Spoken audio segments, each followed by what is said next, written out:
Les amateurs de rock'n'roll, bonsoir. Bienvenue à mon podcast L'histoire du rock vue par.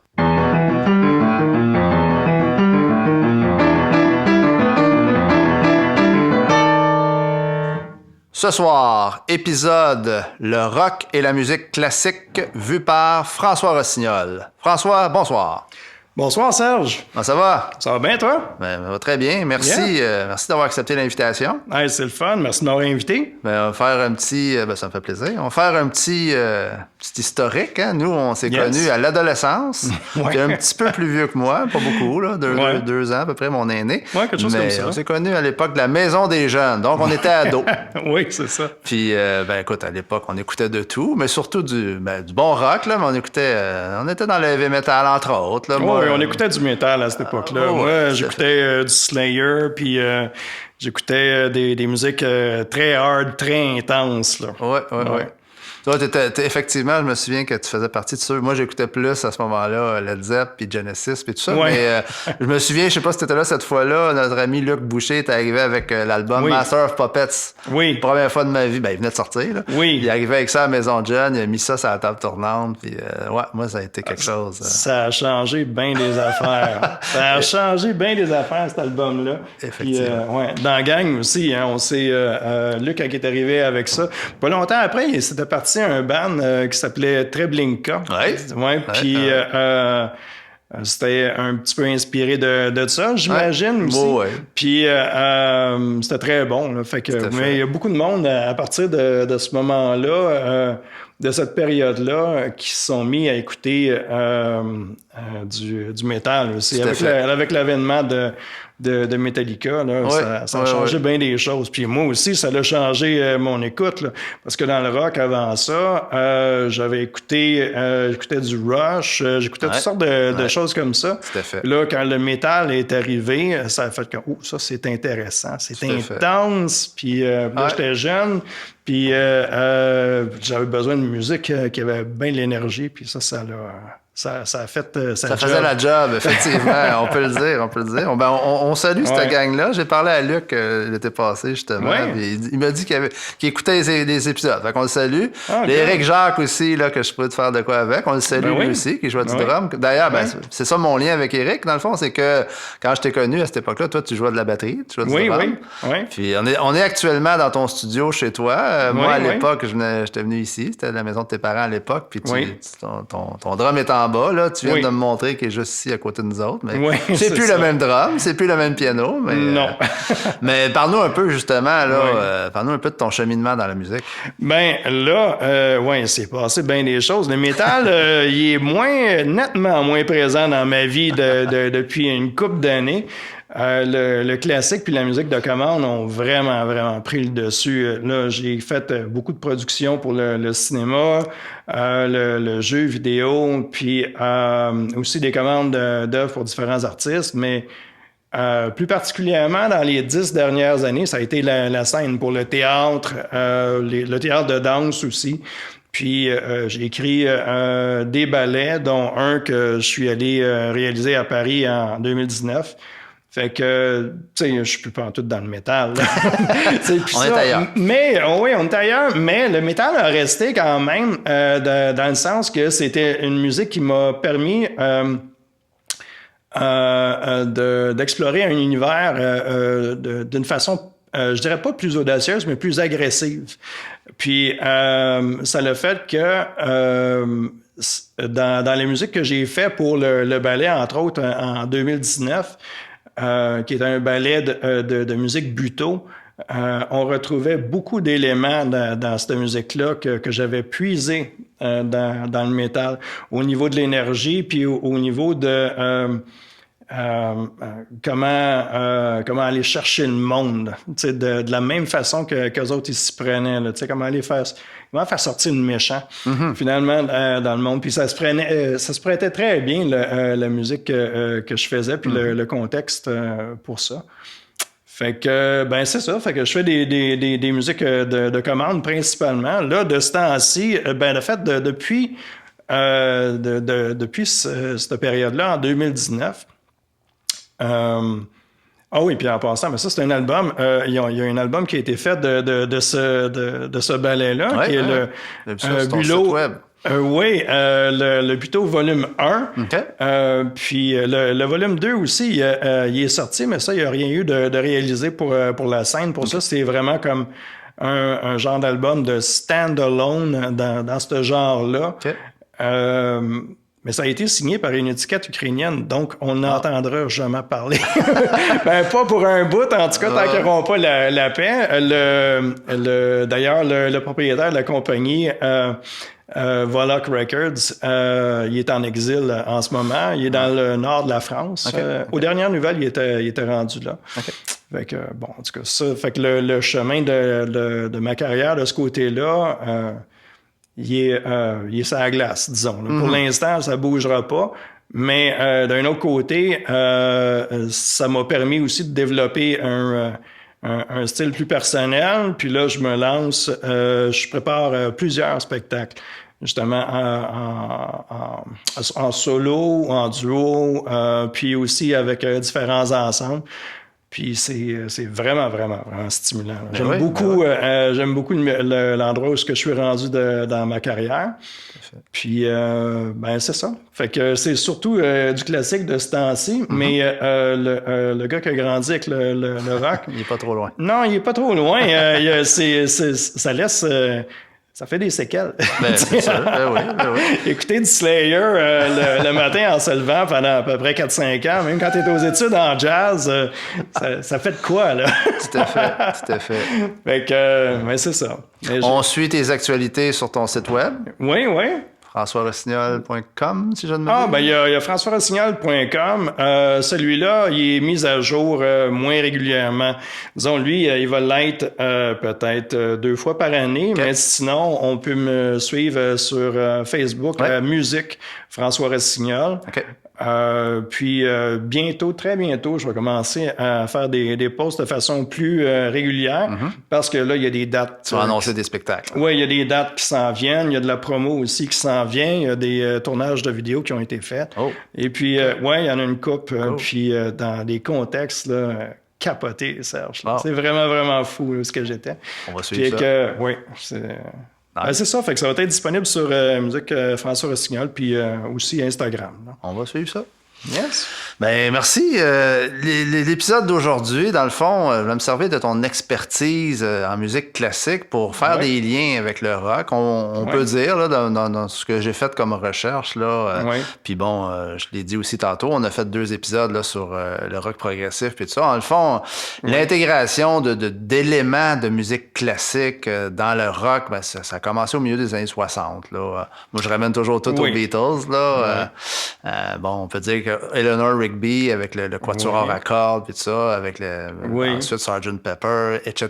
Et beaucoup grâce au 5e Beatle. Au 5e Beatle, oui, c'est ça que j'étais pour dire, M. Martin. Oui, effectivement.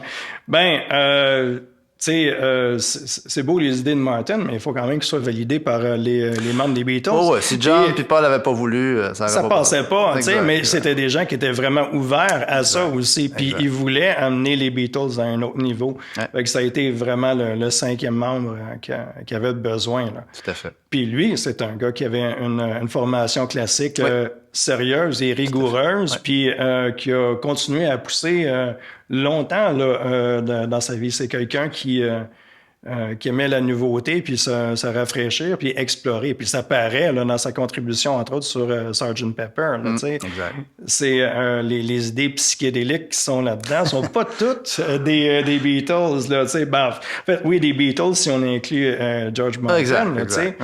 Mais c'est vraiment la signature de quelqu'un d'autre. Là, puis puis il y a cette attitude-là aussi qui est arrivée, le côté d'exploration qui est propre aux compositeurs de musique issus de la culture classique au 20e siècle, qu'on retrouve dans l'approche compositionnelle des Beatles. Là, je suspecte que Yoko Ono avait aussi un petit... apportait sa petite touche aussi à quelques endroits là-dedans. C'est une artiste assez forte. Oui, d'avant-garde, assez fofolle aussi. Ouais. Fait qu'il était entouré de monde comme ça, là, finalement, les Beatles. Fait que... Exact. Oui, puis je pense que c'est pas juste dans l'esthétique, justement, d'Eleanor Rigby. Tu sais, c'est aussi dans leur approche aussi, de leur façon de composer. Exact. Ça paraît simple, mais c'est pas si simple que ça. Non, c'est ça. Puis, mais tu sais, mettons plus à proprement parler, là, mettons une application plus directe. Il y avait la pièce Blackbird que Paul disait qu'au début, il voulait y aller à tâtons un petit peu pour essayer de trouver ou de jouer avec Bourré de Bach, là. Qui a été aussi repris par Monsieur Anderson Emerson et Palmer. Non, de Anderson de Jethro Tull. OK. Ian Anderson. Excuse-moi, oui. Bon, fait que t'as ce bourré-là qui finalement n'est pas vraiment de Bach, c'est un autre compositeur. Okay. Mais le Bach a le dos large pas mal pour recevoir les compos des autres des fois. Mais celle-là, il n'y a vraiment pas de lui, tu sais. Mais n'empêche, elle porte quand même le nom elle porte quand même son nom parce que ça a été trop popularisé, là. Okay. Fait que lui, son but, c'était de gosser quelque chose dans ce genre-là. Puis il expliquait dans une vidéo, on peut peut-être faire une recherche là-dessus vite. Puis il explique son processus là-dedans, tu sais. Puis clairement, la musique classique était toujours proche de son processus compositionnel. Puis cette pièce-là est très bien représentée. Justement, elle représente bien cette démarche-là. Là. Simplement la guitare, Blackbird, là, très belle. Puis, oui, très, très belle. Puis, cette chanson-là, moi, c'est comme, je pense, une de mes préférées des Beatles. C'est pas ma top. Ouais. Elle vient tout le temps me chercher. Mais sinon, c'est ça, c'est... aussi la pièce Yesterday, il racontait aussi dans une un concert entrevue à un moment donné que quand il avait composé Yesterday, il est allé voir sa famille, ses voisins, puis tout le monde dans son coin pour valider comme... Vous n'avez pas déjà entendu cette pièce-là? Elle sonnait tellement comme une pièce du passé ou inspirée de ça. Fait que lui-même, tu sais... Il doutait de ça. Oui, c'est ça. Tout à fait. Fait que, c'était une époque, les années 60, où, tu sais, il n'y avait pas d'histoire du rock encore. Exact. Fait que les musiciens de rock pigeaient un peu partout. Ils pigeaient dans le blues, ils pigeaient dans le jazz, ils pigeaient dans toutes sortes de choses, tu sais. Tout à fait. Fait que c'est ça. Les Beatles, ensuite, on peut dire aussi en 67, là, Procol Harum qui a amené quelque chose aussi. Oui, avec, là, c'est carrément Bach, par exemple. Oui, ça, c'est carrément Bach. Mais là, c'est Bach. Là, ça, c'est carrément Bach. Watershed of Pale. Là. Puis, oui, absolument. Puis, il disait dans une entrevue aussi, moi, je passe beaucoup de temps sur YouTube. Comme beaucoup de monde. Puis, mais il disait justement que lui est en train de jammer cette pièce-là, l'air sur la corde de sol. Puis, à un moment donné, il trouvait pas les accords pour la suite. Fait qu'il en a improvisé d'autres. Fait que ça l'a fait, cette pièce-là. Puis, qui est leur one hit. Ouais. Fait que, c'est quand même un classique. Ah, grand classique. Fait que, il y a des sons d'orgue des presets d'orgue dans les synthétiseurs qui portent le titre de cette pièce-là. Okay. C'est tellement répandu. Okay. Fait que, lui, c'était carrément du Bach, puis il voulait vraiment faire ça, mais c'est juste parce qu'il se souvenait pas de la suite. Mais tout le monde est bien content de ça parce que ça a fait une maudite bonne tune. Exact. Un classique. Ouais. Ensuite, Watershed. Watershed of Pale. Ensuite, les Moody Blues ont fait aussi quand même quelque chose en lien. On en a parlé là, déjà dans l'épisode sur le rock prog, mais je sais pas si tu voulais dire quelque chose là-dessus. Moody Blues, personnellement, moi, j'ai pas été un fervent écouteur des Moody Blues. J'ai toujours trouvé ça bien bon, mais c'est juste comme je n'ai pas passé par là encore. Ils n'ont pas encore croisé mon chemin. Il n'y a pas de problème. Mais je sais que toi, qui t'intéressait beaucoup, on a déjà parlé un petit peu ensemble, Emerson, Lake and Palmer, donc le claviériste et pianiste, là, c'est Emerson. Je pense que c'est Keith Emerson. Keith Emerson, oui, c'est ça. Ben moi, je suis un amateur de défis. Hein, fait que j'aime ça les pièces qui m'en font baver. Fait que avec lui, j'ai été servi des fois un petit peu trop. Des fois, j'y arrivais carrément pas. Il y en avait que j'avais besoin des partitions, comme son Brain Salad Surgery, où c'est que c'est carrément un concerto pour piano de Ginastera il a pris le 4e mouvement de son premier concerto, qui est une toccata. Puis il en a fait quelque chose de complètement capoté. Puis ce qui est un petit peu hallucinant là-dedans, c'est que c'est note pour note la bonne affaire, mais c'est aussi note pour note ce que l'orchestre fait. Parce que là, il faut se souvenir, Emerson, Lake and Palmer, c'est un trio. Puis là, il reprend un orchestre. Fait qu'il y a la partie du solo que le piano il fait, qui est joué sur un synthétiseur monophonique. Fait que là, il peut pas jouer les grands accords qui sont joués au piano. Mais n'empêche, il joue quand même avec l'autre main la partition de l'orchestre. Puis, il n'y a pas de MIDI à cette époque-là, ou rien de ça, ou de programmeur. Il joue. Fait que c'était assez capoté. C'était vraiment un exploit. C'était un numéro de cirque, quasiment. Là. Fait que, mais je regardais ça, puis je me disais, il faut absolument que j'en sache plus sur ce gars-là. Là. C'était complètement débile. Puis, c'est avec cette pièce-là, parce qu'on devait savoir que moi, j'aimais les musiques audacieuses, que j'ai été introduit à Emerson, Lake and Palmer. Okay. Puis après ça, j'ai découvert les 4 premiers albums, puis là, j'ai voulu en savoir plus sur ce gars-là, que je pensais que c'était un pianiste de musique classique. Mais c'est effectivement un gars qui a une formation classique. Mais il y a un parcours de musicien jazz. Okay. Dès l'âge de 15 ans, ce gars-là, il jouait dans des big bands. Okay. Puis, je sais pas c'est quoi le niveau des big bands, mais quand même, si tu as 15 ans puis tu joues du jazz, du piano jazz dans un big band, tu vas tirer pas pire. T'sais? Fait que le gars, il a un méchant bon parcours de vie. Puis ça lui a pris une couple de bandes avant d'arriver dans Emerson. Puis une fois rendu dans Emerson, Lake and Palmer, Puis une fois rendu là, c'est là qu'il s'est dit là, c'est le temps. Là, c'est le temps vraiment de pousser ça. C'était son objectif, d'avoir un band qui pouvait lui permettre d'aller plus loin. Puis comment est-ce qu'il s'est pris? C'est que là, il a pris du Bach, carrément. Il l'a retranscrit en rock. Il a fait la même chose avec du Bartók. Il a fait la même chose avec du Copland. Il a fait la même chose avec Ginastera, là, que je te parlais. Mm-hmm. Puis, il a aussi, à un moment donné, avec Trilogy, commencé à faire ses propres compositions très audacieuses, comme à l'image des autres compositeurs avant. Puis ça lui a très bien réussi. Fait que moi, ça a été quelqu'un qui a eu une grosse influence sur moi, parce que en plus il m'a amené un respect pour l'instrument dans le rock, puis je me suis dit, crème, ça vaut la peine d'essayer ça, puis ça groove, puis c'est vraiment, c'est puissant comme musique. En plus de ça, il m'a fait connaître Bartók, que je connaissais pas avant lui. Okay. Fait que ça a été un excellent ambassadeur aussi pour la musique classique, en même temps qu'il a ouvert des portes pour le rock. Fait que ce gars-là, c'est un gars dans l'histoire, pas juste du rock, mais qui est vraiment important parce qu'il a fait des ponts. Ouais. Puis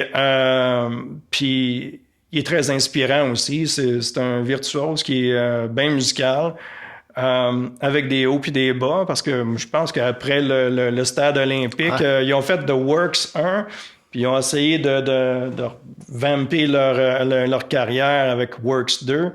C'était moins fou. Puis après ça, ça a été... c'était le temps qu'ils se séparent. Puis ils se sont séparés ensuite de ça, pas longtemps après. Là. Ouais. Mais ils ont eu une passe dans l'histoire du rock. C'était vraiment un band extrêmement important. D'abord, un band rock progressif. Puis Je sais pas si vraiment l'appellation rock progressive va vraiment avec ça, parce qu'ils font-tu vraiment progresser où il amalgame du classique là-dedans? On n'est pas trop sûr qu'est-ce qui se passe avec ça, mais c'est quand même un band. C'est l'étiquette fourre-tout un peu, là, mais... oui, c'est ça. Mais quand même, oui. Ils ont leur particularité, puis je pense que tu viens de très bien le décrire, là. D'ailleurs, dans les épisodes de Rock Prog, on n'a pas tant mis l'accent sur Emerson Lake and Palmer, parce qu'ils sont un peu inclassables. Puis je trouve que ce que tu viens de dire là les place très, très bien. Là. Ils sont dans une zone grise entre les deux. Puis du moment qu'ils ont décroché de là, parce que Trilogy, même si c'était du matériel original, c'était quand même classique. C'était la pièce Trilogy est suivie d'un boléro. Fait un boléro, c'est pas une forme traditionnellement rock, disons. Non, pas très. Fait que c'est ça, fait que n'empêche, c'est un drôle de band, une drôle de bulle dans l'histoire du rock, comme on va en avoir d'autres par après aussi comme ça qui ont fait des esquisses de carrière semblables à ça. Ils n'ont pas rempli le stade comme Emerson, mais ils ont quand même eu un impact, en tout cas sur moi, ils en ont eu certainement. T'sais. Fait que c'est ça. Puis avec des chemins puis des esthétiques vraiment différents aussi. Je pense à The Rachels qui sont vraiment... À part le fait qu'il y ait un drum dans ce band-là, tout le reste des instruments de musique classique, mais ils font du rock un petit peu classique, ça se perd un peu encore. C'est dans une zone grise entre les deux. Okay. Mais puis il y en a d'autres aussi comme ça, avec une saveur plus contemporaine. Tout à l'heure, avant qu'on commence, je te parlais de Captain Beefheart. Bon, ben t'as des musiciens à l'image de ce groupe-là ou de cet artiste-là qui ont pris la musique rock comme canevas pour leurs explorations. Je suis pas sûr, en écoutant du Captain Beefheart, que c'est nécessairement un musicien rock, mais l'instrumentation, elle l'est. Puis il passe par les chemins qui feraient d'habitude groover cette musique-là, mais il prend d'autres avenues. Puis ça, je trouve ça très cool. Puis peut-être à cause de cet aspect-là, je trouve que ça a sa place légitime dans l'histoire du rock. Tout à fait. Autant que dans le classique contemporain, je trouve. Là. Tout à fait. C'est ça. Avant de passer à disons, un autre, parce qu'il y a un autre segment, je m'en ai dire, là, mais encore dans les années 60, fin 60, début 70, dans les grands crus du progressif. Bon, moi, j'ai un petit faible, là, tout le monde le sait, je l'ai dit en masse dans les 2 autres épisodes sur le rock prog, mais les claviéristes, les pianistes, moi, je pense à Tony Banks de Genesis et à Rick Wakeman de Yes. Toi, comme claviériste, comme pianiste, là, qu'est-ce que tu pourrais dire sur Tony Banks? Moi, par exemple, First of Fifth, le début, pour moi, c'est du classique. Ça, tantôt, là, on parlait du Centre Amitié Jeunesse. C'est quelque chose que j'avais piqué de je pense, de cette époque-là.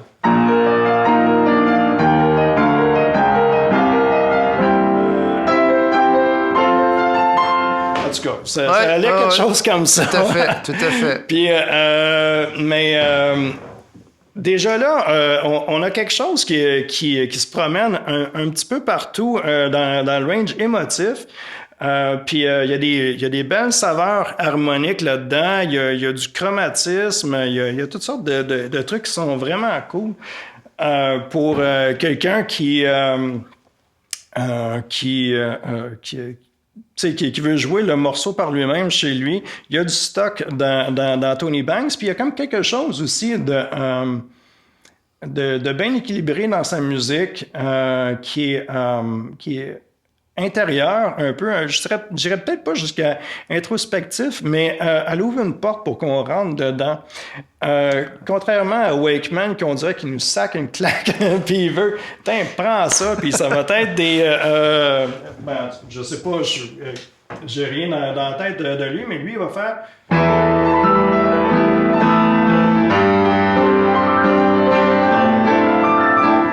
Des genres d'arpèges, des envolées comme ça. Lui, quand il va faire un solo, c'est flamboyant. Il te la met d'en face. C'est vraiment ça qu'il veut que tu vis. Tandis que Tony Banks, il prend pas ce chemin-là. Exact. Lui, il va prendre un chemin. C'est pour ça peut-être que le mot introspectif m'est venu à l'esprit. C'est peut-être pas le mot exact que je voudrais, mais il y a de la substance. Il y a de la substance, je trouve. Puis moi, c'est peut-être quelque chose qui m'interpellerait un petit peu plus.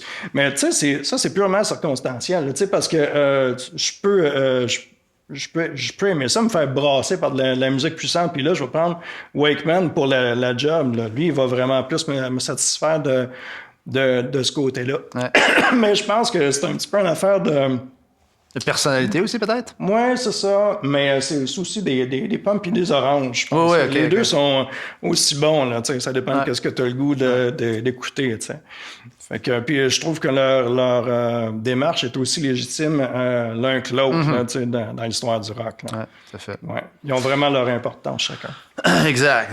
Puis on parlait de rock plus lourd aussi au début. Moi, j'ai été un grand fan à l'époque. Bon, il y avait le trio Led Zeppelin, Black Sabbath puis Deep Purple. Dans Deep Purple, John Lord, claviériste, a amené quand même des touches, à mon avis. Là, puis c'est pour ça que je te relance la balle là-dessus. Là, un niveau un peu plus classique là, dans son jeu de clavier. Je sais pas, c'est, Ben, il était nuancé, ce gars-là. Il pouvait faire des pièces plus sensibles, puis en même temps, ça crée une distorsion sur son orgue. Puis tout arrachait, là. Puis fait qu'il pouvait passer, mais des fois, dans la même pièce, je pense que c'est un gars qui a vraiment trouvé sa place plus rapidement que d'autres claviéristes dans le rock. Là, oui, tout à fait. C'est très bien intégré. Oui, très bien intégré. Sinon, les autres, on peut penser à Kansas. Qu'est-ce qu'ils ont fait aussi pour le clavier. C'était spectaculaire aussi. Là. Mais ça, c'était vraiment... C'était rock. Ou aussi Boston. Même chose. Boston, des très bons intros aussi. Puis aussi des riffs écœurants à l'orgue. Là, c'est le rock à partir des années 70. Je pense aussi à cause, entre autres, de gars comme Lord qui a mis sa signature dedans. Il y a d'autres claviéristes par après qui se sont dit « Ah, crème, on a le droit de faire ça. » Exact. Puis c'est accessible, on peut le faire. Puis, Lord, c'est toujours une bonne source d'inspiration, particulièrement dans les premiers albums. C'est justement à cause de ce que je disais, là, que c'est un claviériste qui est très nuancé. Il va jouer dans toutes sortes de ranges sur son instrument. Puis, ça amène toutes sortes de textures, toutes sortes de climats. Puis, c'est vraiment juste de l'orgue, là, son affaire. Exact, mais ça l'apporte tellement. Là. Fait que non, c'est un homme bien utile, je trouve, dans l'histoire du rock. Dans les années 70, parce que c'est là que ça prend comme... C'est ça, on en a d'autres claviéristes qui sont résolument plus rock, mais qui viennent du classique, puis qui entendent ça, puis qui se disent « OK, on peut faire ça. » Ils ouvrent la porte. Oui, c'est ça. Dans ce... Puis là, il y en a d'autres qui ont pris la balle au rebond, comme Boston et compagnie, là, qui ont vraiment drivé ça, ou Kansas encore, qui ont fait le bon job avec ça. Tout à fait. Styx, un petit peu aussi, là, je pense. Styx, ils sont mis à triper sur les synthétiseurs, eux autres, pas mal. Puis ça les a bien servis dans leur carrière. Exact. Mais oui, il y en avait de l'orgue. Sinon, l'histoire des claviers dans le rock, ça, c'est une autre affaire. Puis Emerson... je reviens à Emerson. Ça, c'est quelqu'un qui connaissait, qui était un bon ami de Robert Moog. Puis, il y avait droit au synthé le plus extraordinaire de la planète à l'époque. Puis, pas longtemps après, Yamaha ont dit, nous autres, ici, on aurait peut-être un bon synthé pour toi. Puis, ils ont envoyé le GX. Puis, ce qui était un synthétiseur à l'époque qui valait, puis là, début des années 70, ou mi-années 70, c'était un synthétiseur entièrement analogue qui venait, après le CS80 de Yamaha, qui était utilisé par Vangelis. Puis, il est arrivé avec ça. Je pense que ça valait une affaire comme 250 000 à l'époque. Mais on est en 1975. C'est de l'argent, là. C'est ça. Fait que c'était des grosses machines. Puis, mais on voyait qu'il y avait un potentiel dans le rock avec les synthétiseurs. C'était juste carrément inabordable. Exact. Il a fallu attendre le Prophète en 1979, les instruments de Dave Smith pour pouvoir rendre ça accessible à tout le monde. Fait que là, tout le monde était comme « Ailleurs, ça vaut pas cher. On peut saver des presets là-dessus. Fait que live, tu peux te servir de plusieurs sons. » Puis, tu n'as pas à te casser la tête avec les boutons analogues et puis tout, puis revenir avec. Fait que, mais l'histoire du synthétiseur dans le rock, en tout cas, c'est une autre affaire. Oh, oui, ben, c'est relié, mais effectivement, c'est un monde en soi, effectivement. Oui, c'est ça. C'est ça.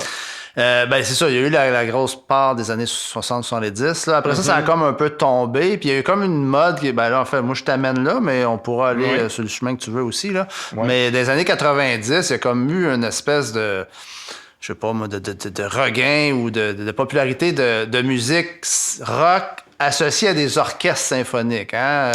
Dans les années 90, il y a eu une grosse mode. Metallica, entre autres, sorti avec un orchestre symphonique de San Francisco, d'où il vient. Oui, il y a eu Zappa aussi. Oui, Zappa, ça c'est vrai, exact. Zappa. Ouais. Enfin, c'est un peu là que je vais t'amener, mais je te laisse. Moi, je trouvais sa version live avec l'Orchestre symphonique de Londres vraiment, vraiment bonne, à Zappa. Ouais. Des adaptations comme ça, je pense que c'est lui qui a la palme. Là. Vraiment là-dessus. Sinon, les autres, tu retrouves ce son-là un peu... grandiloquent dans des bandes gothiques, goth rock, ou glam rock. Par après, pas le glam rock à la Motley Crue, là, mais les autres, l'autre vague de glam rock après, qui est un petit peu comme les goths, mais sans la culture, en tout cas, on se perd un peu, là. Mais c'est ça, tu sais, où ce que c'est que là, avoir un orchestre, ça peut donner un woof, mais essentiellement, moi, ce que j'ai vu des shows en Europe, entre autres avec Muse, des affaires comme ça, c'est pour le spectacle parce que le drum enterre tout. Là, fait que quand tu es là, c'est des choses comme ça.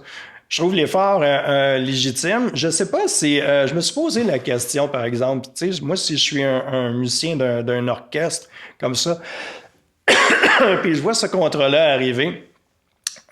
Qu'est-ce qui va se passer? Qu'est-ce que je fais vivre comme expérience? Qu'est-ce qui se passe avec ça? Puis le musicien rock, lui, c'est quoi qu'il va rechercher avec ça? T'sais? Moi, je trouve que la raison pour laquelle je donnerais la palme à Zappa, c'est que l'orchestre était pertinent dans cet effort-là, puis c'était pas juste une adaptation. C'était vraiment comme une démarche artistique qui se passait là, tu sais. Parce que t'en as d'autres. En fait, on a commencé tout à l'heure en parlant de Works Volume 1, Works Volume 2 dans les années 70, au tournant des années 80 avec Emerson. Qui était assez réussi aussi. C'était des beaux arrangements. C'était bien le fun. Puis on sentait l'orchestre, puis il était proéminent dans le mix. T'sais. C'est pas des choses que j'ai ressenties justement dans le renouveau de ça. Avec un band heavy metal se fait accompagner d'un orchestre, à ton avis, l'orchestre est comme trop en arrière? Ben, il pouvait le faire avec un synthétiseur tant qu'à moi. Okay. Moi, c'était ça l'idée que je voyais là-dedans. Ça n'apportait pas une plus-value. Ben, il pourrait quasiment faire du lip-sync, l'orchestre en arrière, tant qu'à moi. Fait que c'est vraiment comme... C'est de la déco un peu, là, je trouvais. Puis surtout, si tu payes un orchestre symphonique pour faire la ligne qu'il fait au synthé, qui est pas particulièrement compliquée, là, la plupart du temps, là. T'es sûr que c'est un bon investissement? Je sais pas. Prends-toi peut-être des figurants. Peut-être qu'ils le sont aussi, je sais pas. Peut-être qu'il y en a là-dedans que c'est du remplissage. Là. Fait que, I don't know. Fait que je sais pas trop. Mais je dis n'importe quoi. Là. Mais pour moi, je trouvais pas que c'était une démarche qui était nécessairement importante. Quoique, à cette époque-là, il est arrivé quelque chose de particulier dans les années 90. Les gens ont pu commencer à s'autoproduire. Fait que là, ce qui s'est passé, c'est que tu as eu toutes sortes de musiciens de chambre qui ont gardé leurs instruments puis qui ont fait du rock avec. Puis là-dedans, il y a eu un band américain qui s'appelait The Rachels qui sont arrivés. Puis la seule chose qu'il y avait de rock dans cette band-là, c'était le frère de pianiste qui jouait du drum. Sinon, c'était un quatuor à cordes, un clarinettiste, un violon alto, puis une percussion qu'il y avait là-dedans. Mais tu l'écoutes, puis c'est du rock. Tu sais, on se trompe pas, mais l'esthétique est vraiment là. Fait que eux autres, ils ont comme ouvert le chemin à des bandes comme Bell Orchestre ou des choses qui se connaissent, là. Puis ça a donné lieu à justement des créations comme ça où on prenait non pas des gros orchestres symphoniques, mais des orchestres de chambre pour nous accompagner. Puis à partir de ce moment-là, il y a eu un goût qui s'est développé, puis on a commencé à entendre de plus en plus des quatuors à cordes sur des albums ou des enregistrements de cordes, mais avec...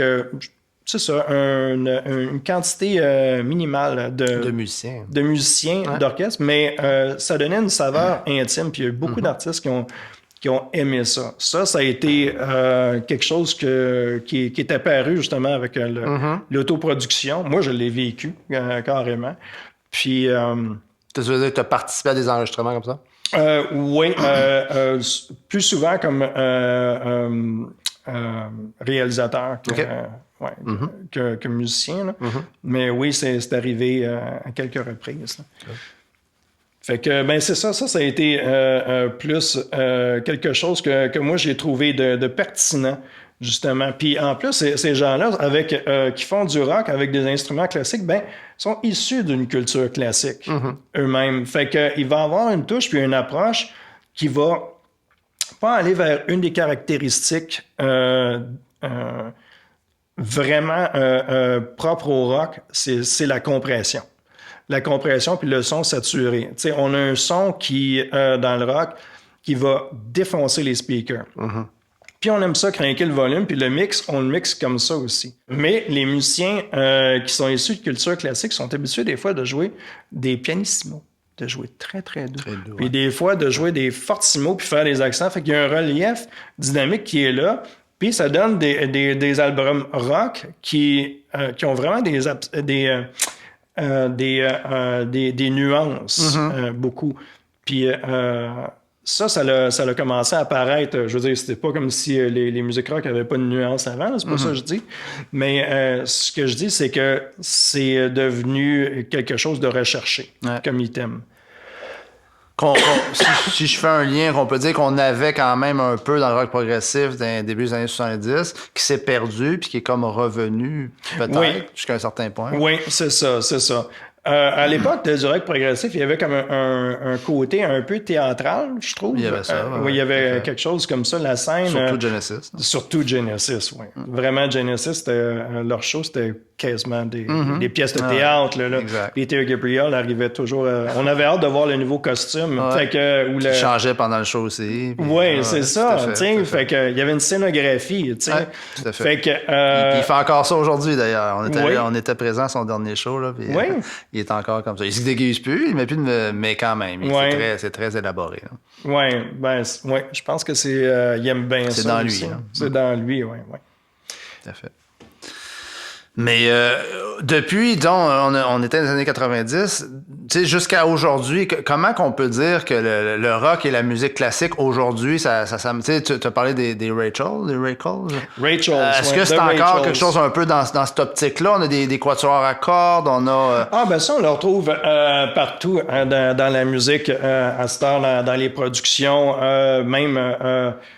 c'est quelque chose de recherché. Tu sais, si tu peux te payer un quatuor à cordes sur une de tes tracks, tu vas le faire. Là. C'est ça. C'est cool. Si tu as une balade puis tu peux le faire, tu sais, tu peux jouer à je fais mon Yesterday, tu vas le faire. Tu sais, Yesterday, c'est un beau quatuor à cordes qui est là-dedans. Puis, tu sais, bon, on aime ça sonne bien. Là. Fait que, on n'en met peut-être pas partout, mais c'est quelque chose qui fait partie de la culture à cette heure. Fait que, mais grâce à ces affaires-là, si je reviens à ce qui s'est passé dans les années 90, la ligne entre le classique puis le rock, maintenant, est vraiment brouillée. Autant qu'elle pouvait l'être avec des inclassables comme Emerson, Lake and Palmer, à cette heure, cette ligne-là est beaucoup plus large. Ouais. Il y a un lousse, là, vraiment, puis tout s'est mélangé, là. Oui, tout s'est mélangé un peu, puis les musiciens classiques disent qu'ils écoutent du Beyoncé ou des affaires de même avant de faire le concert. Puis la même affaire comme Beyoncé va dire qu'elle écoute du classique avant de faire ses shows, tu sais. Fait que la balle se passe comme ça. Puis c'est sûr, il y en a qui vont avoir différents bagages de formation. Fait que ça va donner des résultats au final qui vont être différents. Mais c'est juste... c'est de la belle couleur d'ajouter, moi, je trouve. Là. J'aime ça, cette façon de faire-là. Puis j'aime ça où est-ce qu'on en est rendu dans l'histoire du rock, justement. Parce que c'est que là... même si on parle d'une saturation du style commercial sur le marché, il y a vraiment comme... C'est quasiment rendu des protocoles. Tu dois sonner de telle façon. Là, c'est pour rejoindre tel public. Puis... Oui, absolument. Puis c'est tout étudié, ces affaires-là. Ça fait que le courant alternatif par rapport à ça est plus fort, par la force des choses. Fait qu'on est à une époque vraiment... c'est riche en talent puis en découverte. C'est juste d'aller se promener puis de le trouver. De trouver ce qui nous va bien, là, dans le fond, là, ce qui sonne bien nos oreilles. Puis tu regardes, cette année, là, là je me suis permis de passer des années 90 à 2023, Serge. La semaine passée, c'est Alexandra Streliski qui a gagné... à la disque. Ben, c'est de l'instrumental. C'est un bel exemple. Puis, oui. Tout à fait. Mais c'est une fille qui tripe sur le rock puis sur la musique pop. Il n'y a aucun problème avec ça. C'est juste pas ce qu'elle fait. C'est tout. Elle, en termes de... Parce que moi, j'ai écouté un petit peu là, ce qu'elle fait. Là. Moi, je trouve ça intéressant, mais je suis nul en piano. Tu décrirais son style comment? C'est vraiment, comme elle le dit, c'est du néoclassique. Mais du néoclassique avec dans le sens contemporain de la chose, là, tu sais. C'est vraiment après le classique. Il y a eu un premier courant de néoclassique au début du 20e siècle avec Stravinsky, quand il est arrivé avec le Sacre du printemps. C'était tout ce qu'il pouvait trouver comme item dans le classique à décrisser, il le décrissait. Fait que c'est vraiment fendu en quatre pour rien faire comme jamais le monde en fait. Puis on dirait que c'était donné un défi justement pour ça. Je dis bien on dirait parce que c'est tellement musical que si c'est vraiment son effort, le but de son effort, c'est super bien réussi. Mais elle arrive avec justement une approche qui est vraiment néoclassique. T'sais, après le classique, on est rendu là. T'sais. Fait qu'elle l'appelle de même, puis moi, je suis d'accord avec ça, mais ça pourrait très bien être aussi du néo-rock, aussi à quelque part. Okay. Parce que c'est du néo-rock très soft, là. On s'entend que, bon, on est loin de Slayer, mais c'est quand même quelque chose qui est dans la formule. Tu as comme une impression de couplet, tu as une impression de refrain, puis tu as même une impression de pont. Ça, c'est pas classique, ça. En fait, on ne retrouve pas ça nulle part dans le classique. Fait que il n'y a pas cette formule-là. Ça, c'est une formule qui est propre à la culture rock puis à la musique populaire. Populaire, exact. Fait que dans ce sens-là, elle a fait du néoclassique, mais elle emprunte au rock puis à la chanson rock pour faire ses structures de pièces. Là. Carrément. Tu as vraiment la place... comme je disais, t'as l'impression d'avoir le couplet, puis l'impression le bridge, puis du refrain aussi. Tout à fait. Ouais. Une structure plus de musique populaire, comme tu dis. Oui, c'est ça. Puis notre oreille, elle a une facilité à comprendre ça. Fait que même si c'est une esthétique qui est résolument classique, mais classique d'une façon moderne, là, parce que c'est filtré, puis tout, puis c'est remixé d'une autre façon. Là. On a quand même quelque chose qui est... qu'on connaît, on va dire, dans le fond. Qui est un modèle qu'on connaît. Ça paraît que c'est une fille de son temps. C'est ça. Puis c'est pour ça que je dis, je suis d'accord avec son appellation, auto-appellation de néoclassique, là, parce qu'il y a bien des choses qui ont changé depuis, puis elle a fait partie d'un beau courant. Mais sinon, il y en a beaucoup de notre époque qui qui font des carrières en néoclassique avec une instrumentation similaire à la sienne, mais qui vont ajouter des synthétiseurs. Il y a Jean-Michel Blais ici, entre autres, au Québec, mais sinon, en Europe, tu vas avoir du monde comme Nils Fram ou Max Richter aussi, qui est plus dans le classique, mais c'est aussi un gars qui est un peu comme Alexandre Strelitzky, qui est vraiment de son époque, qui emprunte aussi aux formes autant classiques que rock. Dans sa musique. Fait que à cette heure, c'est tout mêlé. Puis c'est une belle soupe. C'est bien comme ça. Oui, c'est une belle soupe, absolument. Un aussi que moi j'ai connu, on parlait de Genesis tantôt, un groupe hommage ici au Québec qui est bien connu, Musical Box, qui reprennent à l'identité. Oui. Mais il y avait, je pense que c'est plus lui qui était avec eux autres, mais lui il a fait des albums solo aussi. David Meyer. Oui. Qui je l'ai, c'était son album. Quand même, je sais pas comment tu... Moi, c'était une inspiration de Tony Banks, clairement, mais il a comme développé son style aussi. On est dans quoi? Il a résolument son style, ce gars-là. Fait que il a vraiment son son. Ça paraît que c'est un gars qui a joué dans du rock, dans un band rock longtemps. Son jeu de piano, il est tight. Il est vraiment... il veut... ce qu'il recherche, c'est un son pas mal égal aussi. C'est rare que... S'il va jouer piano à quelque part... C'est un gros piano à cet endroit-là. Ou s'il va jouer fort, ça va être ça. Il n'y a pas de courbe ou il n'y a pas il y a aucun rubato dans son jeu. Fait que c'est vraiment un gars ça sonne rock, ses albums. Puis ça sonne comme du Genesis, joué au piano. Puis moi, j'aime bien ça. Je trouve que ça drive. C'est du piano qui n'est pas timide du tout. Mais avec un son, un beau son. C'est un beau son bien mixé. Tout à fait. Non, j'aime bien ça. C'est un album que j'écoutais régulièrement. Une couple d'années, c'est un album double que moi aussi, c'est ça. Je me souviens de cet album-là que j'ai écouté une couple de fois. J'ai trouvé ça bien intéressant. Puis, je reconnaissais le gars qui a trippé Tony Banks en période First of Fifth particulièrement. Puis, en fait, mais ce qui est le fun là-dedans, dans cet album-là, c'est que si tu as entendu les pièces de Genesis, on dirait que ton imagination travaille à faire un copy-paste par-dessus. En même temps, fait que il y a quelque chose de spécial dans l'écoute que c'est soit dérangeant ou intéressant, là, mais l'imagination, elle va nous ramener à là. Mais une fois que tu l'as écouté une couple de fois, cet album-là, tu n'y penses plus. Tu fais juste savourer ce qui se passe. Puis, c'était pas juste de ça. Moi, ce que je veux dire, c'était pas juste une reproduction de non, c'est ça. C'est un effort artistique. Il était allé chercher quelque chose. Il a mis sa couleur. Là, puis j'avais bien aimé ça. Moi, j'aime bien ce gars-là. Puis, tu viens de parler... de la disque récemment.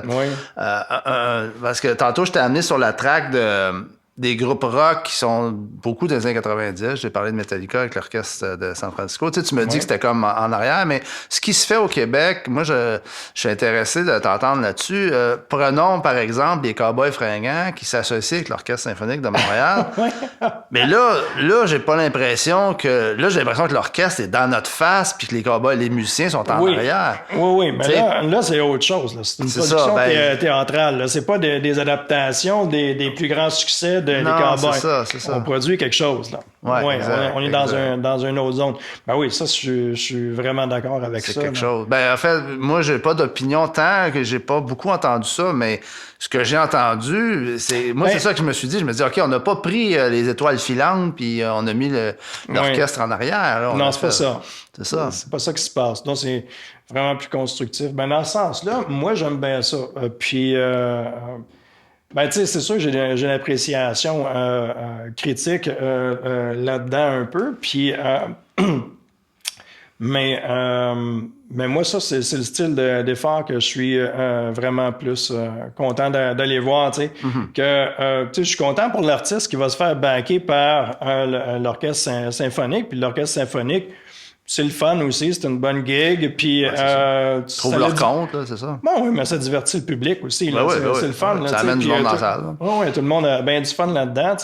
Mais tous ces musiciens-là, ils aimeraient bien mieux jouer une symphonie de Mahler ce soir-là, je te garantis. Probablement. Fait que, mais Mais tu sais, je veux dire, ils vont l'avoir bien aimé, la gig. Puis c'est aussi le public qui vont aller voir, mettons, je sais pas, moi je dis ça de même, Daniel Bélanger, tu sais, qui est un artiste excellent, quoique, tu sais, si lui, il ferait un concert avec l'orchestre symphonique, je doute pas qu'il travaillerait ses arrangements, justement, pour être sûr d'avoir le meilleur rendu pour la soirée. Mais moi qui serais dans le public, je me dirais, bon, ben c'est ces tunes que je vais entendre avec un orchestre symphonique. C'est rafraîchissant. Il y a une espèce de nouveauté qui est le fun là-dedans. C'est peut-être pas nécessairement quelque chose que je convoiterais, là, mettons, comme au niveau du divertissement. Puis au niveau créatif, c'est pas quelque chose qui t'attire. Non, personnellement. Mais là, tu sais, moi, je te dis ça, c'est mon opinion personnelle. Ben ouais, c'est l'histoire du rock vue par, aujourd'hui, François Rossignol. C'est ça que je veux ton opinion. Ouais, c'est ça. Ben, écoute, moi, je serais pas déçu quand même. Hein. Je dis ça de même, là. Je serais pas déçu pantoute d'aller aller voir mettons, où Diane Dufresne, accompagnée par l'orchestre, je l'ai vu sur le Mont-Royal. Okay. Puis, ouais, c'est un événement, là. C'est le fun, là. Il y a quelque chose. On fait partie d'un événement, là, quand on va voir ça, là, c'est sûr. Tu as ouvert une porte. Moi, je suis bien admiratif de Daniel Bélanger comme auteur-compositeur. Là. Ouais, c'est beau. Comment tu le décrirais? Oui, il est dans le rock et dans la musique populaire, là, mais y a-tu des... Parce que lui, il joue du clavier. Moi, je trouve que c'est un de nos grands artistes au Québec. Aussi. Vraiment, c'est quelqu'un qui fait partie de notre patrimoine maintenant, je pense. C'est vraiment quelqu'un qui a fait une différence. Il a amené de la beauté dans l'écriture des textes, une poésie là-dedans qu'on avait besoin, qui était pas juste rafraîchissante. C'était aussi une façon nouvelle d'aborder la poésie dans la chanson. Puis ça, c'est le français. Le français, c'est tellement une bonne langue pour faire ça. On a vraiment une belle langue parce qu'on peut aller loin dans les nuances, puis dans la sensibilité, puis dans l'expression aussi, puis aussi dans l'image. Fait que lui, il fait naître des images par ses paroles. Puis la musique qui vient en arrière de ça est toujours le meilleur ami des textes. C'est pas un complément, c'est pas de l'accompagnement. Non, c'est son ami. Puis il y a des fois que les amis se laissent leur place là-dedans, se changent les places. Puis c'est toujours très bien équilibré. Vraiment, là, je suis vendu à Daniel Bélanger. Moi aussi. Beaucoup. Particulièrement, moi, je l'ai moins suivi, j'avoue, dernièrement, là, mais moi, un de mes meilleurs albums dans la musique... On va dire dans la musique québécoise, mais dans la musique tout court, ça serait rêver mieux. Là. Puis j'ai aimé le côté qu'il a amené aussi, à ce moment-là, à cette époque-là de sa carrière, il a amené un côté plus électronique aussi, qu'on avait moins au Québec et tout ça. Oui, c'est ça. Moi, j'ai adoré. Il a amené de l'audace. Oui, exact. Il était vraiment de l'audace. Exact. Puis j'aime comment tu le dis, c'est vrai, comment il joue avec les mots, puis qu'il amène sa musique. Parce qu'il y en a qui vont être très bons avec les mots, musicalement, ça va être moins ça, mais lui, il arrive à joindre les deux, là, de façon exceptionnelle, là, tu sais. Non, c'est un véritable artiste, moi je l'aime bien.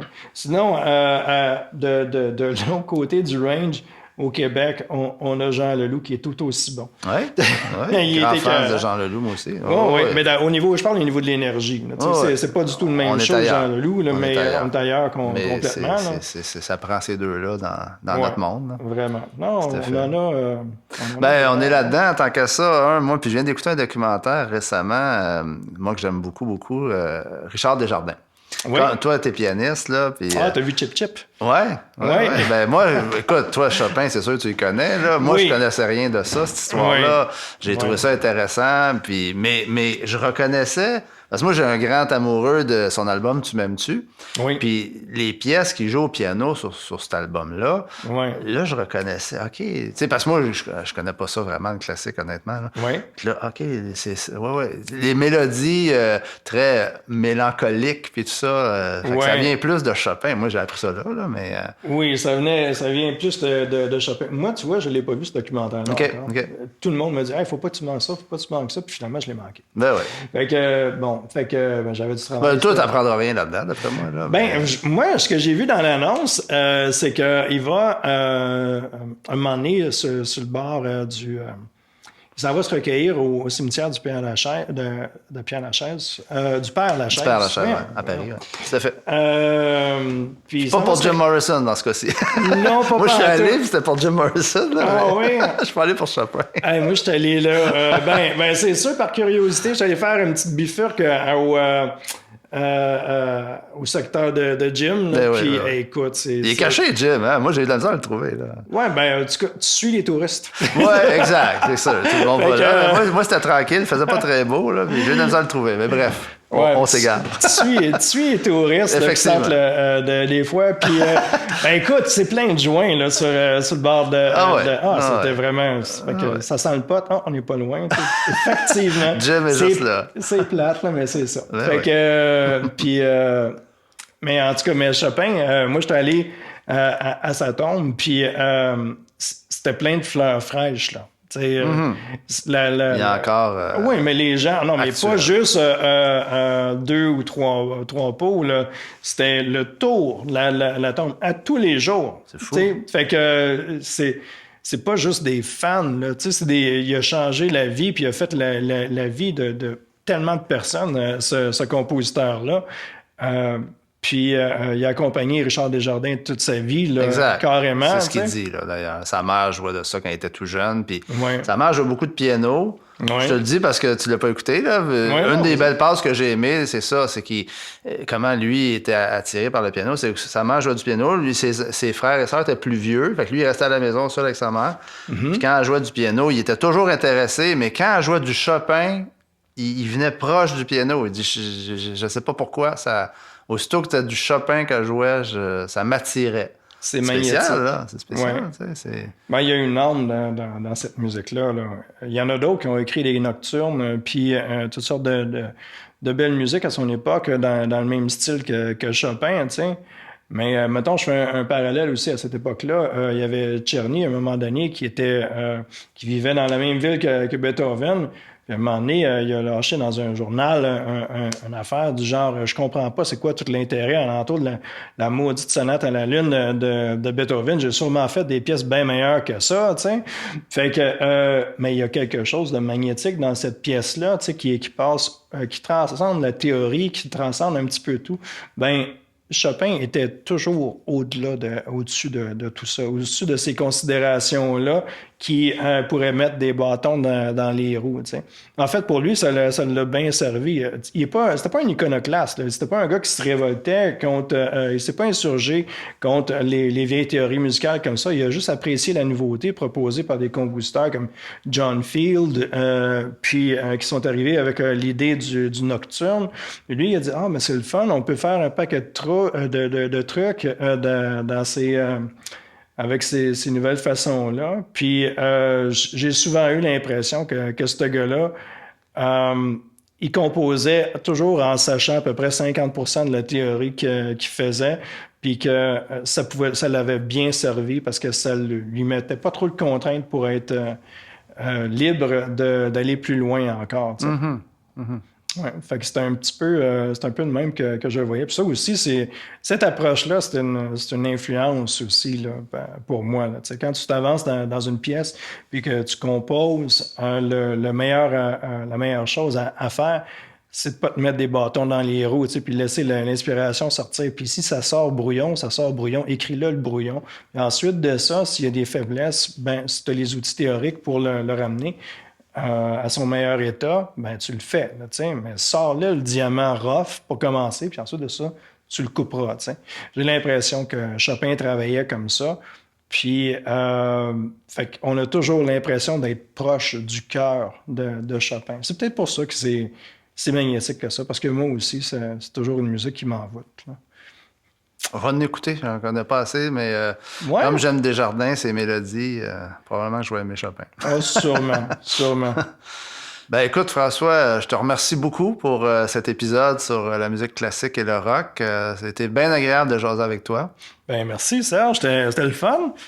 Puis, comme tu disais au début, peut-être qu'on pourra... si t'as d'autres intérêts... Moi, j'ai toujours des épisodes en tête, là, mais à un moment donné, on pourra faire un autre épisode sur les drummers, les grands drummers dans le rock. Parce que moi, je t'ai connu comme drummer. Là, ben oui. Écoute, ça fait encore partie de mon quotidien. Là. Moi, j'ai sorti des méthodes de drum qui sont utilisées dans les écoles de musique à grandeur de la Rive-Sud, puis quelques-unes à Montréal aussi. Ah, cool. Fait que moi, je suis toujours présent parmi les drummers. C'est ma vie. Je pratique à tous les jours. Puis, ah oui, oui. Ah, j'adore ça. Là. Cool.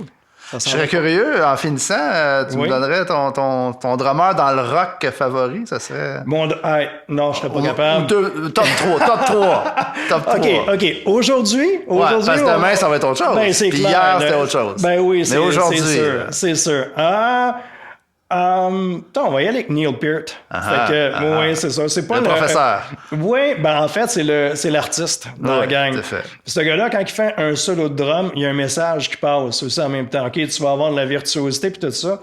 C'est pas sa priorité. Lui, il veut faire une œuvre d'art. Là. Il y a vraiment comme une construction, il y a vraiment une intention, puis tu peux le chanter son solo de drum. Là, fait que non, aujourd'hui, c'est Neil Peart. Parfait. Moi, c'est pas mal ça tous les jours, mais bon, moi, je suis pas drummer. Merci beaucoup, François. Hey, ça m'a fait super plaisir, Serge. À la prochaine. À la prochaine.